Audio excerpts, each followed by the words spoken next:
right, we can get started. I'm sure some people might join in the first few minutes, but today we're looking at different platforms that allow for free homework practice. So I don't have slides, we'll just look at them.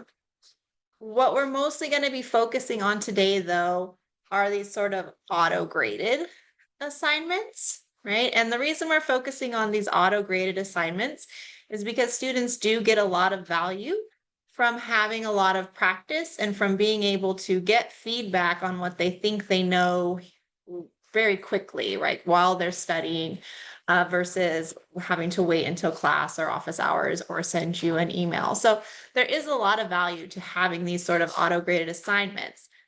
This is also one of the biggest reasons that faculty maybe don't want to switch to OER, because they really like the packages that come with Pearson or McGraw-Hill that have all of these auto-graded kind of assignments already created for them.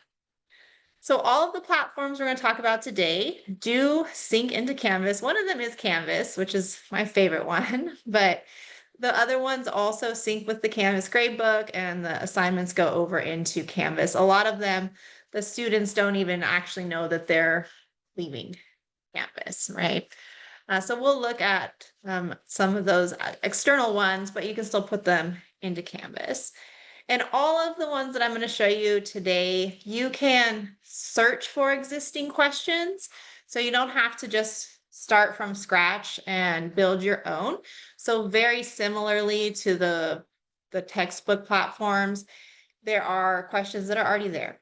And you can search those, start with those, you can edit those, and you can build your own. So you can do a lot of stuff.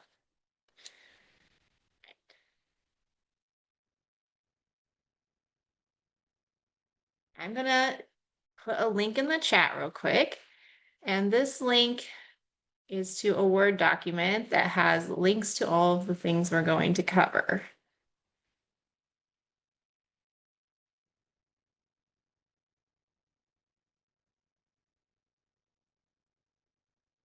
And if you guys have any questions, let me know. So while I'm getting this link and while I'm putting this in the chat, are there any particular things you guys are interested in learning about, things that you're trying to replace or looking for?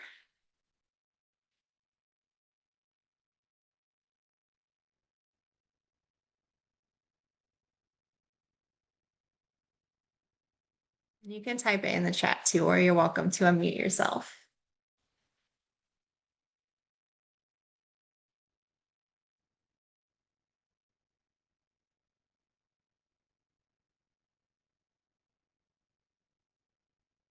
All right. Can somebody give me a thumbs up if that link works for you and you can see everything? You can see this?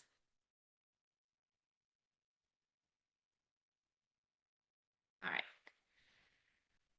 So the first one we're going to take a look at is Canvas. Do you guys use Canvas quizzes? So we're going to focus mostly on Canvas quizzes because we're going for that auto-graded component. There are a lot of fancy things that you can do with Canvas quizzes. But first I want to show you where you can find quizzes that already exist. So you guys are probably familiar with your dashboard.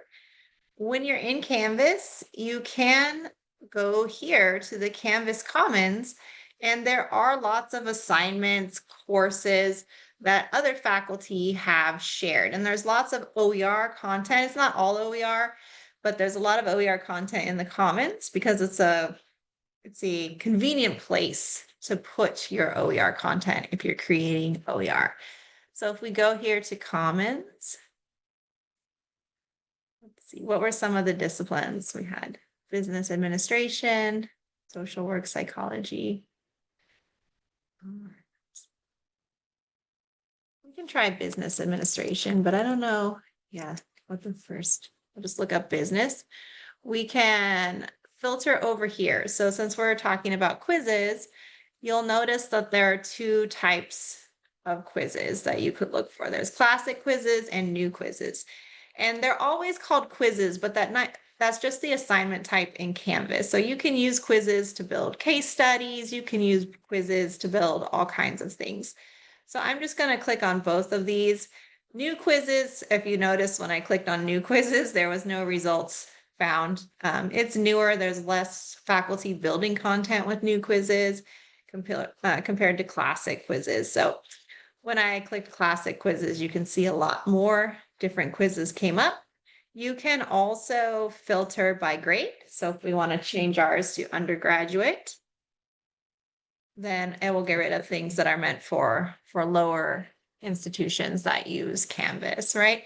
And this is just going to give you a lot of different quizzes from different faculty members on different topics, right? You can look at them here in the Commons.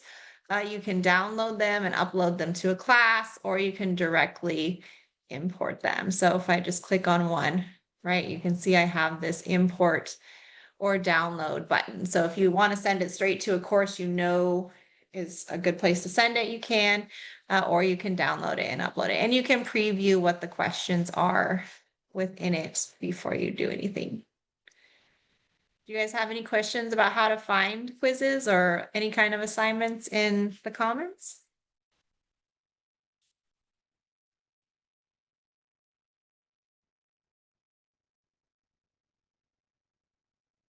Right. There are a lot of different choices. So a lot of times when we hear the term quizzes, we just kind of think of like a multiple choice, like 10, 15 multiple choice questions, kind of see like, did you get the reading? Did you understand this? What did you take away from it? But Canvas quizzes really they really carry a powerful punch. They can do a lot more than that. And you can be really creative.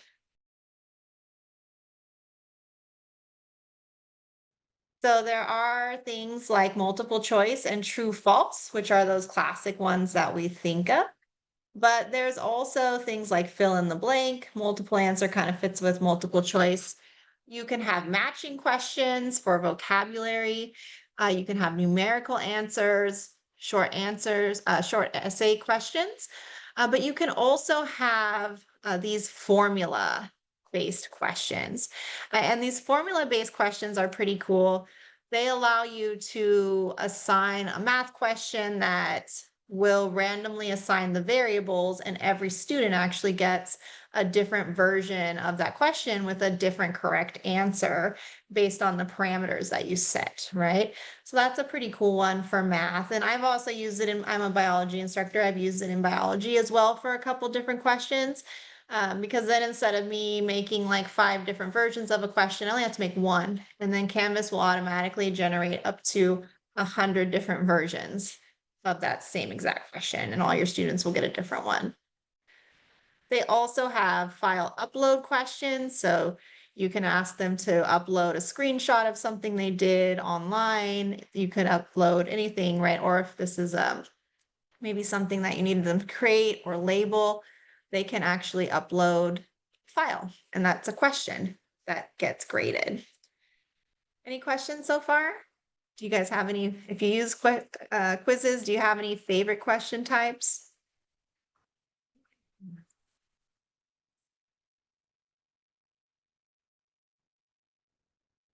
So this last one I want to talk about for a minute, because this last one allows you to add text to a question or a quiz, right? So there's a lot of reasons why you might want to add text to a quiz. And this is what is going to allow you, it's just basically a placeholder, but this will allow you to make something that's much more engaging than just a regular quiz, right? You can, within questions, put information that students need, right? So you could put an image that they use, or a graph, or information or data that they need to use for those next 5 questions or something along those lines. You can embed a video you want them to watch, and then have questions that come after that video that they could answer about it, right? You could make a case study or a story, right, where they're reading a certain bit and then answering questions using what they learned in class about it. And then they're reading some more, answering questions about what they learned about that, right? So this is a really handy tool. It's obviously not worth a grade. It's just like a placeholder, but it allows you to build out your quizzes into something that isn't just a quiz. It's more of like an activity. It's more engaging, and it's more like an assignment that students are doing. Do you guys have any questions? So there is, if you guys noticed, there was classic quizzes and there's new quizzes as well. So I personally use classic quizzes still, and so do most of the people that I work with, but there is these new quizzes, and they're great if you want to do some of these more advanced things, right? So new quizzes will let you sort items into categories. It'll also let you make question types where you can order the things, so you can give them like the steps of a process and ask students to order them. You can do this hotspot or hot text, which your students need to click on things. So this one is one of the reasons why new quizzes hasn't taken off the way they thought new quizzes would, because both these hotspot and the hot text are not really accessible. So if you are using these, you need to provide some other kind of question for students who can't access a question like that, right? So that's one of the main reasons why these new quizzes hasn't really taken off the same way classic quizzes. And then the last one that they have is they have like a stimulus plus questions, and this allows you to have something like a diagram or a video and then have questions stuck to it, right? That they answer, and they all kind of go back to that same original passage or video that you place in there, right? So these are pretty dynamic. They're pretty fun. Obviously, new quizzes also does all the same things that classic quizzes do. They just have these extra elements. If you use new quizzes, you'll get everything. You don't have to use everything. If you use classic quizzes, you can still do a lot. And also when you're searching in the Commons, most people are still using classic quizzes, which is why most of the hits. So just keep that in mind. Even if you're using new quizzes, you can always bring in something that is a classic quiz, and it will just change into a new quiz.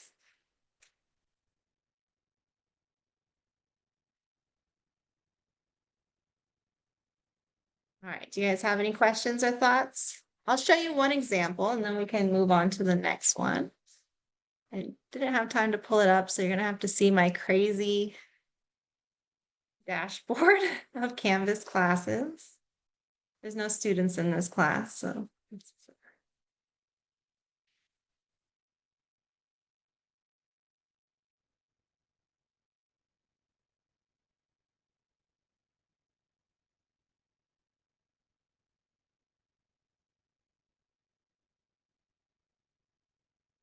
All right, I'll show you guys one example of a Canvas quiz that's really just a case study. And this particular one only has essay questions in it, but it could also have multiple choice or matching or anything along those lines. But it utilizes those text box to make it sort of an assignment, but also a quiz, right? So this little introduction about cellular respiration, this is a text box that we've added here, right, with information for the students.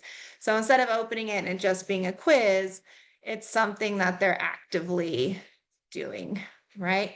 So they read the introductory information. This one's actually about the Chicago cyanide murders, as you can see here. There's just a documentary published on it too. But we can have information that the students read. There's a video they watch, and then it asks them some questions about this little bit of information, how it relates, and then gives them some more information, right? So we can use these kind of text boxes to break things up. In this case, it's kind of telling a story and then asking them to apply in between the information they've learned in class to this story, right? And then it continues, here's some more information, and then questions, right? So these text boxes can really make these quizzes into something that's not really, it's not really what we would canonically think of as a quiz. All right, you guys have any questions?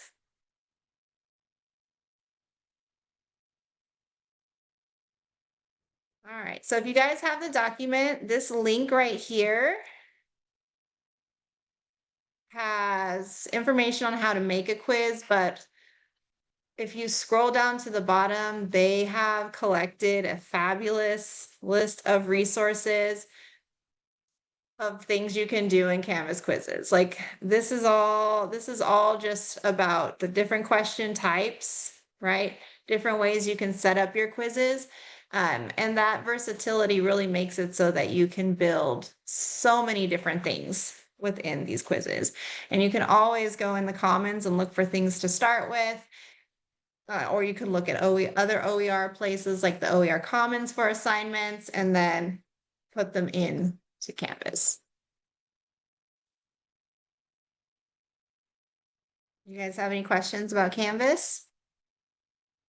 Is anybody familiar with LibreTexts? So that is the next one we're going to talk about.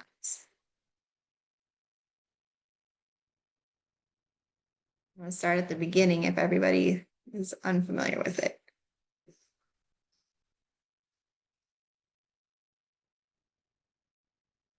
All right, LibreTexts it's a California-based platform. It houses lots of free things, free open educational resources. And there's actually a ton of different things you can do on LibreTexts, but we're going to focus just on those sort of auto-graded things. They also have cool discussion tools and many, many different things you can do. You can get textbooks and stuff like that. Oh yeah, I can make this larger. Thank you. I appreciate that. Oh, too much more. Yeah, okay, is that good?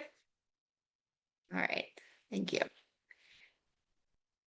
Yeah, LibreText, though, it has a lot of cool things. So I suggest everybody just kind of check it out, but you can sign up for a LibreText account. It does take a minute, like it won't be instant to get your instructor account because they do verify that the instructors are instructors.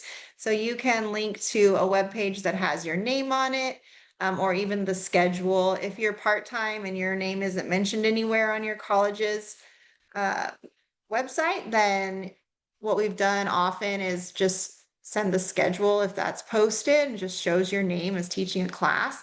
If you can't find that, just reach out to your OER lead because we all know who to contact at LibreText and be like, this person does work for us, and they'll make you an instructor account, right? So they have a single sign-on. When you use the single sign-on, you will have access to a bunch of different tools, right? So that's nice because they used to have to sign on to a bunch of different things. We're going to talk about two of them. We're going to talk about Adapt and Studio. I'm going to talk about Studio first because Studio can also be imported into Adapt, right? But you can do some other things with Studio. LibreText Studio uses H5P, and H5P is just like a powerhouse of interactive things that you can create. I can't even list them all in the document because there's over 60 different types of H5P elements. Obviously, some of them are a lot more popular than others, and some of them are not accessible, so we don't want to use those ones. What's really cool about H5P elements is that they can be used in an assignment through LibreText, but so that you could get a grade. But you can actually use H5P elements anywhere you can embed HTML. So you could put them on a Canvas page. You can put them in your textbook. Anywhere that you might want your students to be able to get some immediate feedback before they move on to the next thing that they're doing. You can't collect a grade when you're doing that. There's no data tracking. You don't know that they're doing it.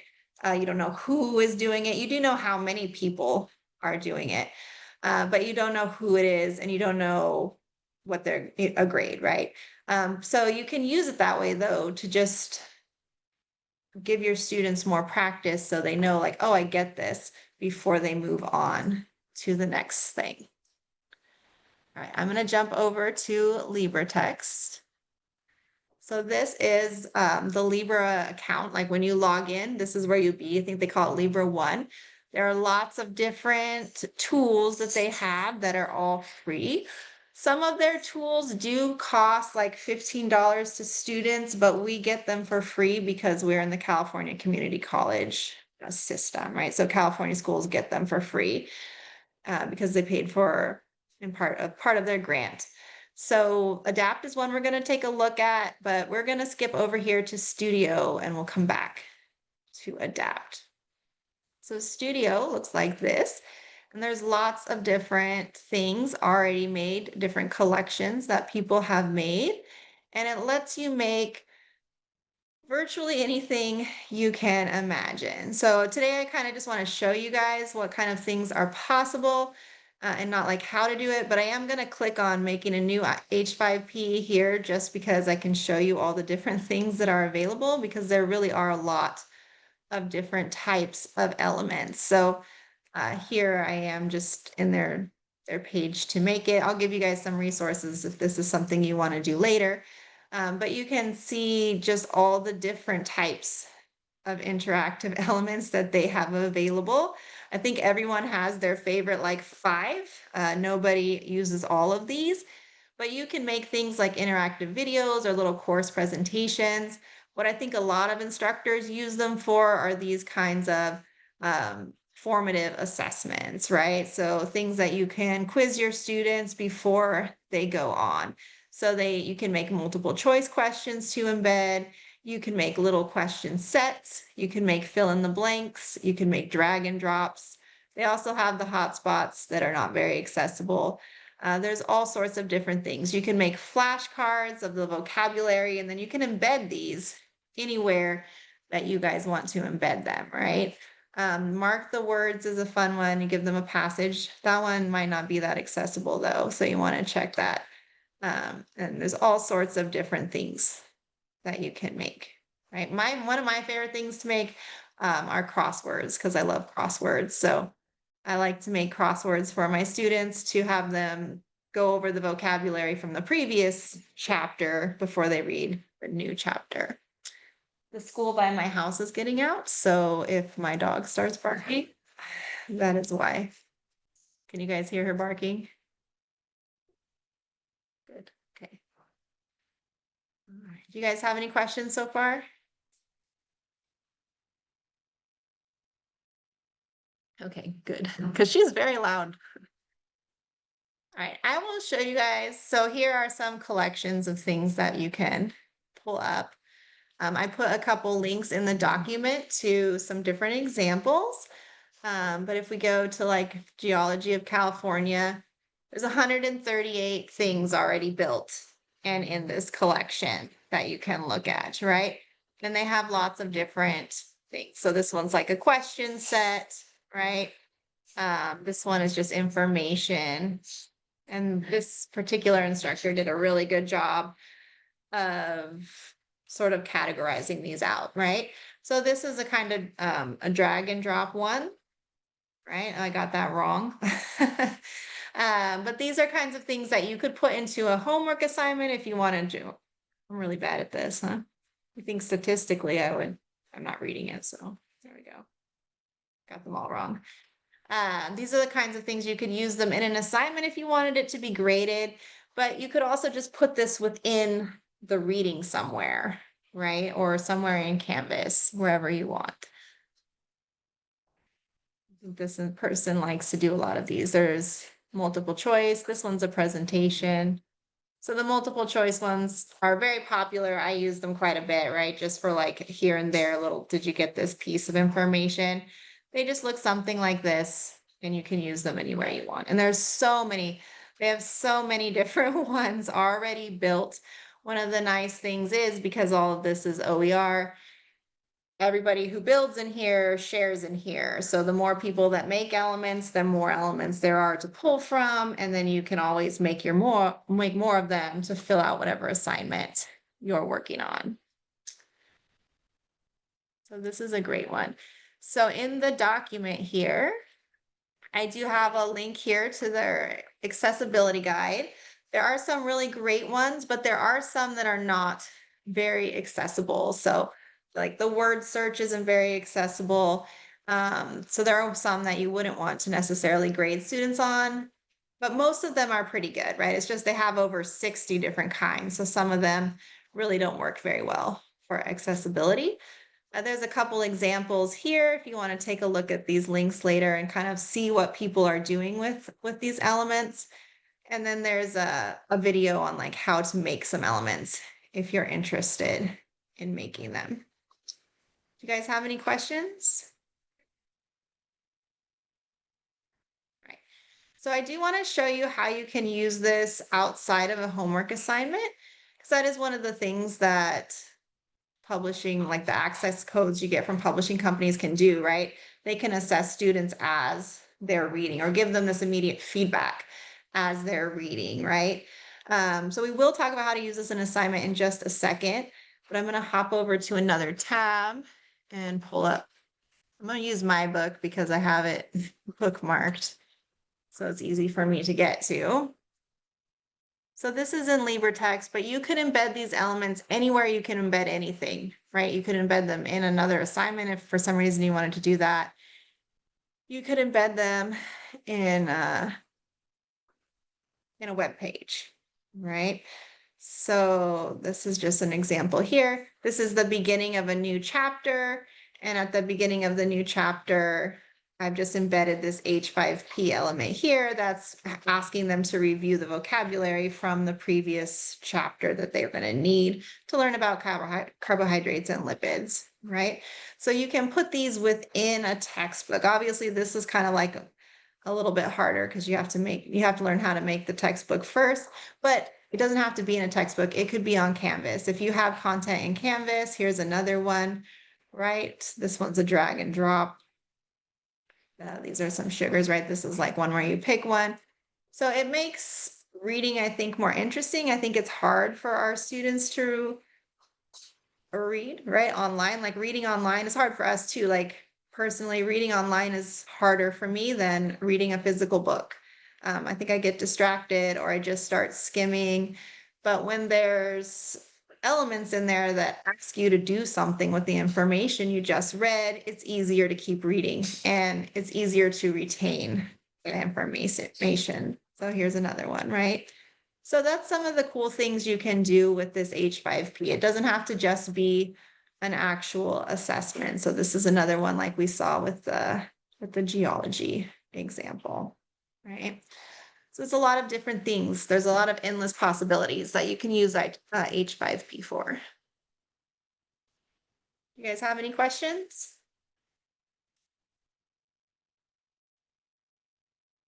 All right. One of the things you can use H5P for is to make homework assignments in LibreTexts other platform, which is called ADAPT. So ADAPT is LibreText's sort of answer to homework access codes. What's really cool about ADAPT is instead of like reinventing the wheel and starting everything over again, they just built a system that works with everything that already existed, right? And that allowed them to create a place where students or where faculty could make assignments using any of the already existing question types and platforms. What I mean by that is you can pull in H5P content that you already made in H5P somewhere else, and you can use it in your homework assignments, right? There's a lot of math-based, equation-based platforms like MyOpenMath and different types of ways to code those questions. LibreText uses all of them, right? So whatever you're good with or know how to do, it's there. And that allows faculty to build an assignment using many different things. So for example, we have faculty that are working on assignments where they're using these very basic question types from ADAPT, like multiple choice and things like, true, false matching. But then at the same time, they're pulling in these much more complicated sort of graphing questions, right? Or they're pulling in these equation-based randomized variable questions that are hard to do, but that you can do in other platforms. And you don't have to build anything from scratch, just like all the other ones. There's already quite a bit of content built. So you can search for specific content and then you can build on it, right? So LibreTexts ADAPT, if we go back to our LibreText tab,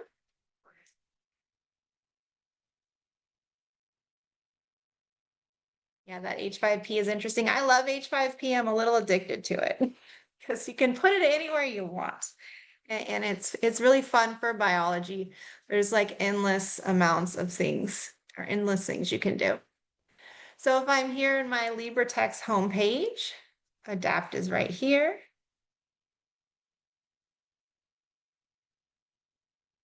I'm not logged in right now, but you can see they actually have lots of open courses you can browse, but there's also lots of different question types that we can go to.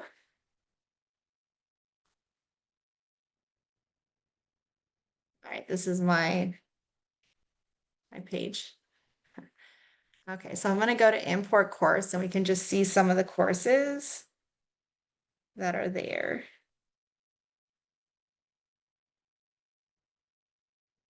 All right, so these are all courses that are just already in here that you can copy over as a starting point to use, or if you go to the search, you can look at them before you copy them over. So there's a lot, right? Okay, I'm going to go back to the open ones. We'll browse open courses.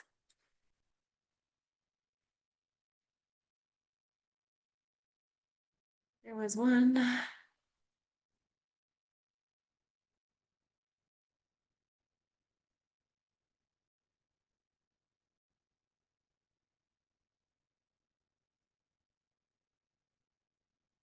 There's one I wanted to pull up and then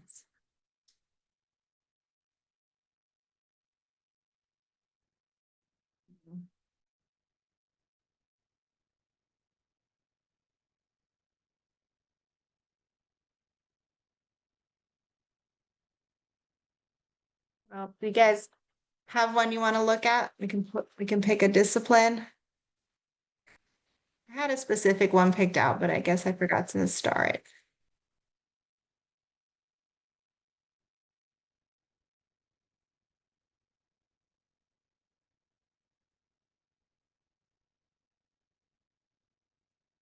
All right, then we're going with French. Nobody's here from French. Speaks French, but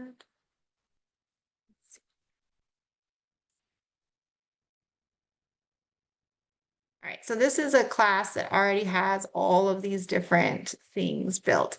You can edit them. You can also, as you're editing them, you'll be able to go through all the questions that already exist within ADAPT. You can obviously filter them by discipline. You can filter them by type. Like I really like H5P style questions.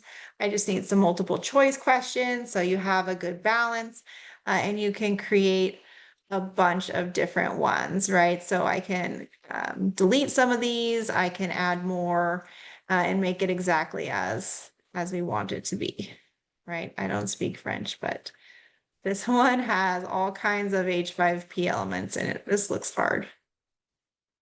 Wow. Right? But there's one kind. You can also have different kinds of math assignments, anything you can think of.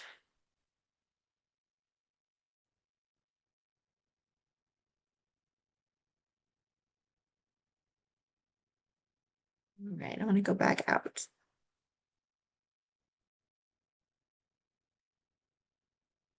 The nice thing about ADAPT, because unlike H5P, H5P is very fun, but you can't get a grade from it alone, right? Unless you have like the paid version. You can't get a grade from just H5P, but you can if you use ADAPT, right? And you'll also be able to use a lot of other kinds of things. LibreTexts was founded by a chemistry instructor, so there are a lot of great chemistry assignments too. Oh, I'm not logged in. Well, now I can't log in. Sorry, guys. Has anybody used ADAPT? It is already integrated with all of our campuses, so all 4 of the campuses have it, and you can easily sync it to your specific class, and all of your assignments will copy over.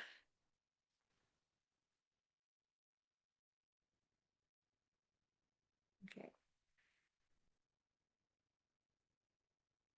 Sorry, it doesn't want me to go back to that page where we can look at the different ones.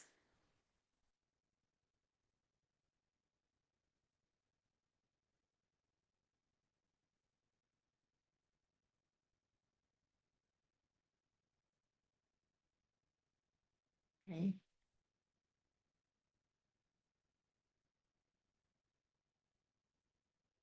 I'm having a little bit of technical difficulties. It keeps skipping over the page I want to go to, which is the search for different ones. But once you have instructor access, that page won't disappear on you, and you can search for different classes to pull in.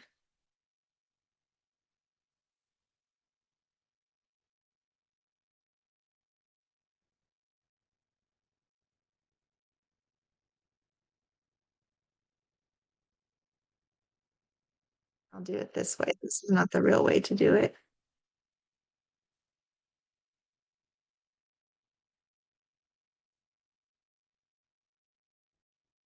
Well, it's not the real way to do it. It's just not the way I wanted to do it for this. I wanted to just view it, not import it.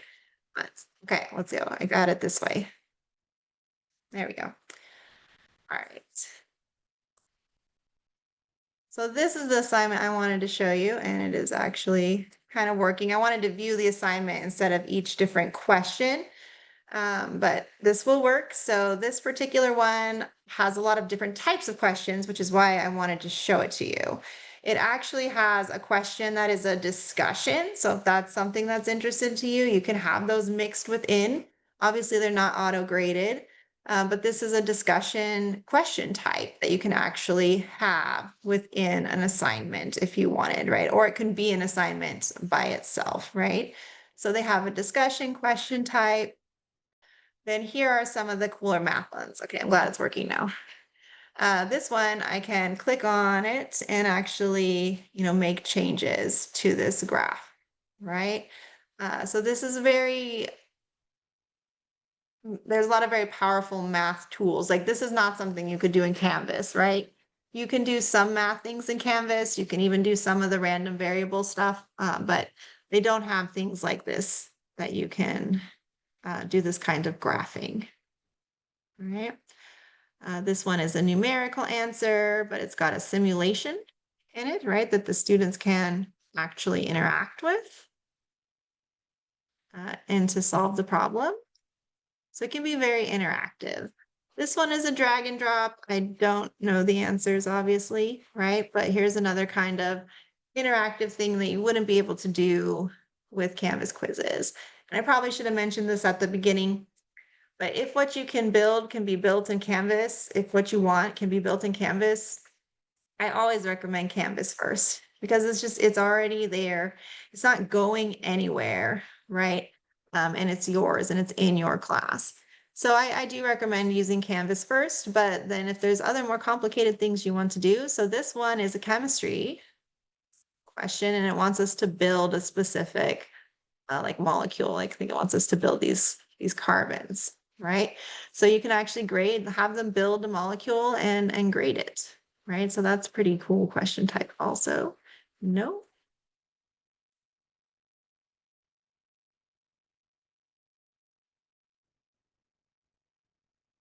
This one has a simulation, but it's not popping up.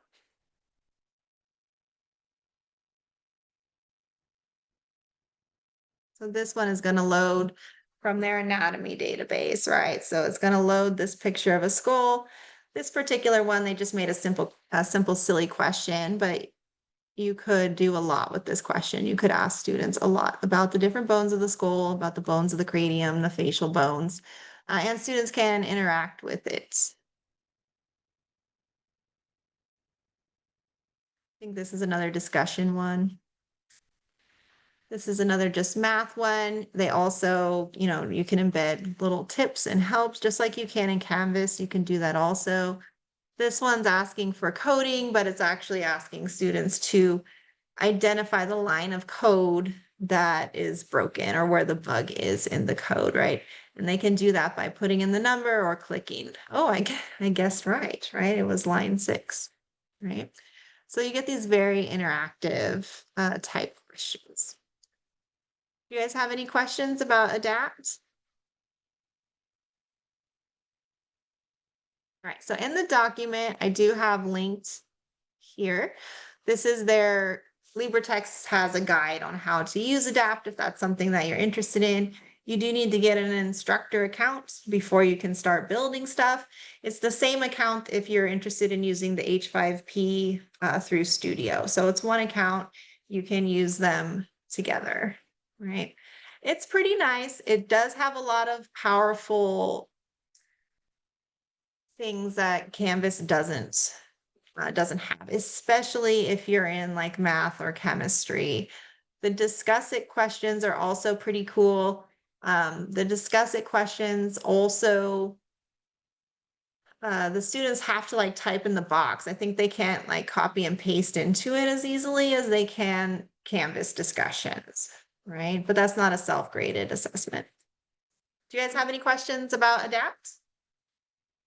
We have quite a few faculty using it at Clovis. If you guys came a little later, can you please make sure that you wrote your name and your college in the chat, please? I think there seems like there's more people here than there were at the beginning. All right. No one was here from math, but we did have some business administration.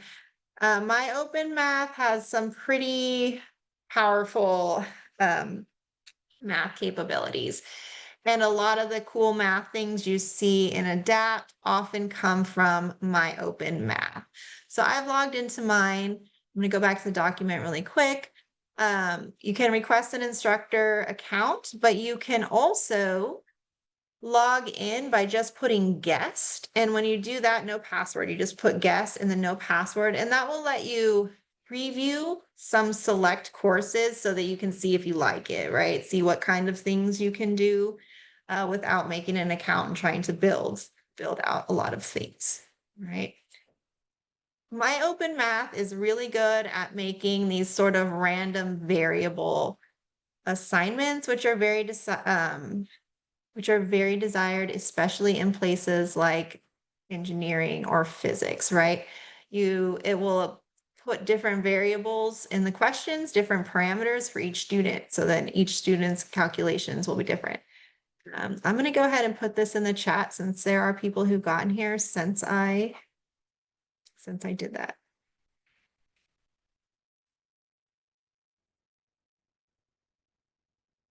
All right, so MyOpenMath is really good at these numeric and algorithmic, so they can compute the answer itself. So you don't have to come up with 10 different versions. You can just tell, and you just tell the problem like, this is what I want you to do with the numbers, and then it picks the numbers, right, based on things you've done. It also has these sort of interactive graphing functions. So a lot of math faculty I've talked to, they love this part of McGraw-Hill and Pearson's mastering, that they have these interactive graphs and that people can draw graphs, that they can manipulate the graphs. So they have those here, right? They also have a lot of these normal ones that everything does, right? But it is highly specialized for math. It's really obvious. It's called MyOpenMath, right? So let's go back to it. Did I have it open here? So I will show you guys the physics class because this is the one that I copied. So this particular one, a lot of the courses that are in MyOpenMath have been sort of completely built out for classes using the ZTC funds from the state or the OERI funds. So they've mostly been, they're pretty comprehensive because usually when you're part of one of those programs, there's a lot of review involved. So these ones, this particular one that I'm looking at is one that has gone through a more rigorous process to be built, right? Of course, you can also just go in here and start building things. You can see they have all the different chapters. This goes along with the OpenStax physics textbook. You have a lot of chapters to choose We'll just click on a random one. This isn't a real class. It's just like a preview, right? So I'll say practice. Okay, so let's look for a bigger equation one. Okay, well, these are smaller, but what these questions are doing is each time I take this quiz, I'm going to get a different value for these two numbers, right? So that when I retake it, it's going to require me as the student to figure out why I got the question wrong to get it right the next time, right? Instead of it being multiple choice or something where you can just kind of process of elimination why you got it wrong, the variables changing make sort of force the student to actually figure out like what step did I mess up at so that I can go and get it right the second time, right? So MyOpenMath is really, really great for this. And this is simple. This is a simple question that like Canvas can do, but some of them are much, much more complicated. They can do calculus-based math instead of just, algebra math. Yeah, so this is like a multi-step one where this answer from the first question will determine the answer for the second and the third. So they're linked to each other and then they're still randomized on top of that, right? So it's actually able to change these variables and then calculate all of these next calculations based on those variables for each different student that you have doing it. Do you guys have any questions so far? Let's pick another one. You can also put images in here. There's quite a few. So here's a good one where you can type in the questions. And these, when you're using the editor correctly to add your equations, these are also accessible. So the screen reader does know how to read these equations when you use the right editor, right? It's got a hint. So those ones are all multi-step, right? The variables will change and you have to do them. So one of the hardest things with all of these kinds of disciplines is you can't just pick any number. It has to work out, right? And so this kind of takes away some of that, helps with that. All right, you guys have any questions about MyOpenMath? All right, so this is just one example. There are lots of different courses that are already built out in here. And the same thing applies like if you like this one or you want to start a brand new problem set from scratch, you have that ability to search all the questions other instructors have made first, pull in the ones that you like, and then if you want, you can build out different ones. You can also copy them and then edit them. So if you see something that's like half of what you like or is missing something, you can copy it and add that to it.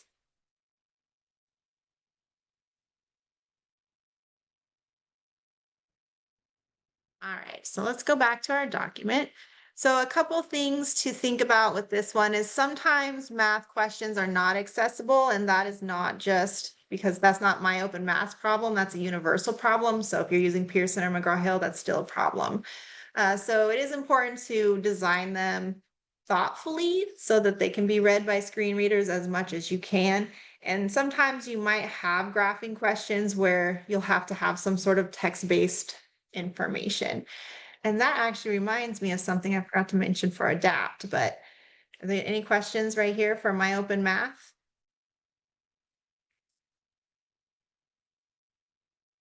So one thing for ADAPT that I forgot to mention is they do have this capability. If you have a question that you know is not accessible to all students, you're able to add an accessible alternative, like attach it to that question, right? So that students that can't use that regular question can get the other accessible version of the question instead. Probably it's not as fun. It's probably more like text-based, right? If you had something that was drag and drop, you could have a text-based version of that question for students that can't use the mouse in that way, right? So that they're still getting to do the same problem. They can still get graded on the problem, And then this lets you use both types, right? Instead of just not being able to use them at all, you can use them but have an accessible alternate that's there. All right. Do you guys have any questions? I hope that you guys check some of these out. Does everybody have the Word document? I think Susie just put the actual document instead of the link. If you want to get that, you can download it. If you try any of these out and you have any questions, feel free to reach out to your OER lead. So from Clovis, that's me. If you're at Readly, you can reach out to Amanda, Sally at Fresno, or Antoinette at Madera, and they would be happy to help you explore any of these options.